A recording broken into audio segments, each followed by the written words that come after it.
माँ बेटे का प्रेम रुला देगा आपको। माँ, मुझे कुछ महीनों के लिए विदेश में जाना पड़ रहा है। तेरे रहने का इंतजाम मैंने वृद्धाश्रम में करवा दिया है।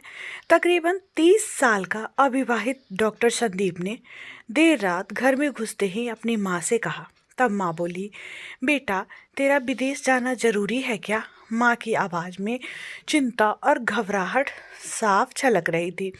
जब डॉक्टर संदीप बोला, माँ, मुझे इंग्लैंड जाकर कुछ रिसर्च करनी है। वैसे भी तो कुछ ही महीनों की बात है, फिर मैं आपको वापस घर ले जाऊंगा। जैसी तेरी इच्छा बेटा, मरी सी आवाज़ में माँ ने कहा।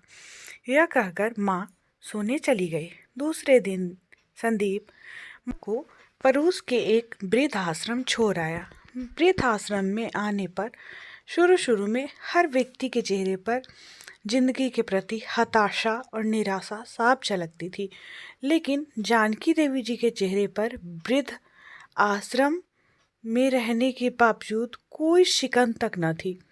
एक दिन आश्रम में बैठे कुछ बुजुर्ग आपस में बातें कर रहे थे। उसमें से 3-4 महिलाएं भी थी। उनमें से एक महिला बोली, डॉक्टर का कोई सगा संबंधी नहीं था क्या जो अपनी माँ को यहाँ छोड़ गया? तब वहाँ बैठी एक महिला बोली, जानकी देवी जी के पति की मौत जवानी में ही हो गई थी। तब संदीप करीब 5 साल का था। पति की मौत के बाद जानकी देवी जी और उसके बेटे को रहने और खाने के लाले पर गए थे। तब किसी भी रिश्तेदार ने उनकी मदद नहीं की। जानकी देवी जी ने दूसरों के घर में झाड़ू पोछा करके अपने बेटे संदीप को पढ़ाया लिखाया। संदीप भी पढ़ने लिखने में बहुत होशियार था, तभी तो वह डॉक्टर बन पाया। वृद्ध आश्रम में करीब 7 महीने गुजर जाने के बाद एक दिन जानकी देवी वृद्ध आश्रम के संचालक मुकेश शर्मा की ऑफिस के नंबर से अपने बेटे को फ़ोन किया और कहा, संदीप, तुम इंडिया आ गए हो या फिर अभी भी इंग्लैंड में ही हो? संदीप का जवाब था, माँ, मैं अभी इंग्लैंड में ही हूँ। अब तो जानकी देवी जी जब भी 3-3 4-4 महीनों से फ़ोन करती तो संदीप का एक ही जवाब आता कि मैं अभी यहीं हूँ। जैसे ही मैं अपने देश आऊँगा तुझे बता दूँगा।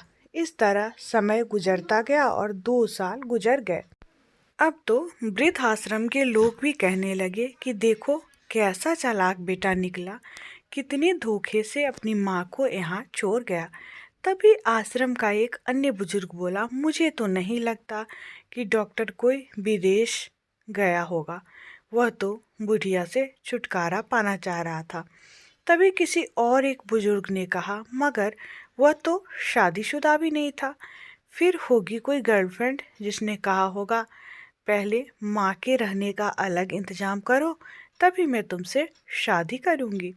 2 साल आश्रम में रहने के बाद जानकी देवी जी को अपनी नियति का पता चल गया। बेटे का गम उन्हें अंदर ही अंदर खाने लगा। वो पूरी तरह टूट गई।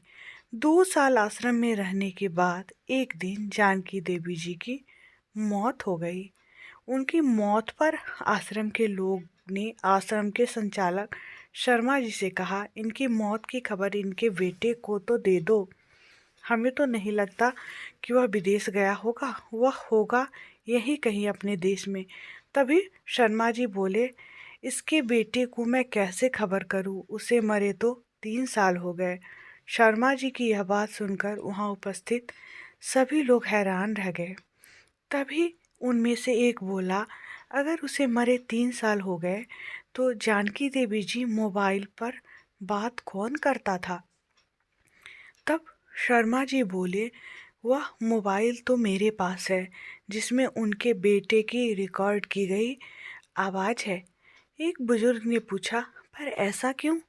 तब शर्मा जी बोले, करीब 4 साल पहले जब संदीप अपनी माँ को यहाँ छोड़ने आया तो उसने मुझसे कहा कि शर्मा जी, मुझे ब्लड कैंसर हो गया है और डॉक्टर होने के नाते यह मैं अच्छी तरह जानता हूँ कि इसके आखिरी स्टेज में मुझे बहुत तकलीफ़ होगी। मेरे मुंह और मेरे मसूड़ों से खून भी आएगा।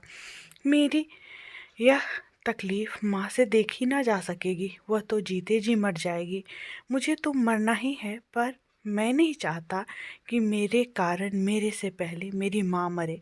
मेरे मरने के से पहले 2 कमरों का हमारा छोटा सा फ्लैट और जो भी घर का सामान आदि है वह मैं आश्रम में दान कर दूंगा।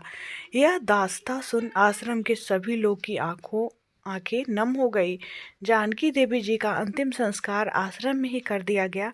उनके अंतिम संस्कार में शर्मा जी ने आश्रम में रहने वाले बुजुर्गों के परिवार वालों को भी बुलाया। माँ बेटे के इस अनमोल प्यार और अटूट दास्ता का कुछ लोगों पर इतना असर हुआ कि कुछ बेटे अपने बूढ़े माँ बाप को वापस घर ले गए।